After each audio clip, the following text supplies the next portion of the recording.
இங்க தாவீது சொல்றான், கர்த்தர் என் மேய்ப்பரா இருக்கிறார். அப்படின்னு என்ன தெரியுமா? கர்த்தர் என் ராஜாவா இருக்கிறார். God is my shepherd. கர்த்தர் என் ராஜா. ஆமென். நம்ம மனுஷனா இருக்கிறோம், நம்ம ராஜான்னு ஒருத்தர் சொல்றோம். ஆனா ஆடுக வந்திருக்கு பாருங்க, ஆடுகளுக்கு ராஜா யாருன்னா ஷெப்பர்ட் தான், மேய்ப்பன் தான்.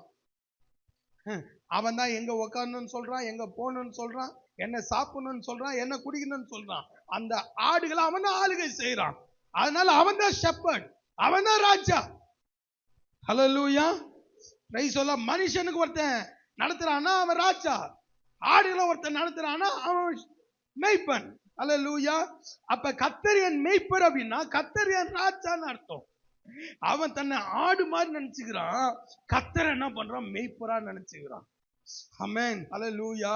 அப்ப கர்த்தர் எனக்கு மேய்ப்பரா இருந்தா, கர்த்தர் எனக்கு ராஜாவா இருந்தா, கர்த்தர் என்ன ஆளுகை செஞ்சா என் வாழ்க்கை எப்படி இருக்கும்னு அவன் சொல்றான்.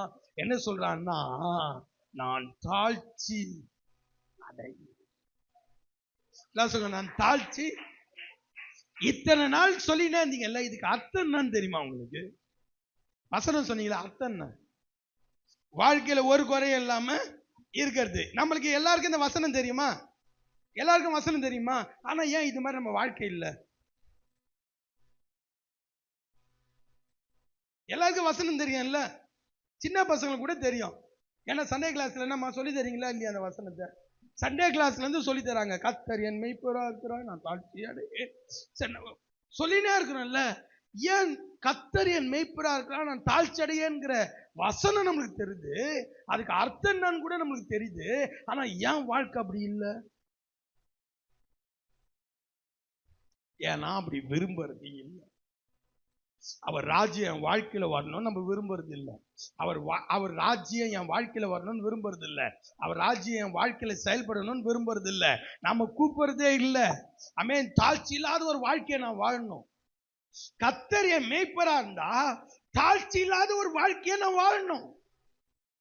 ஆமென்.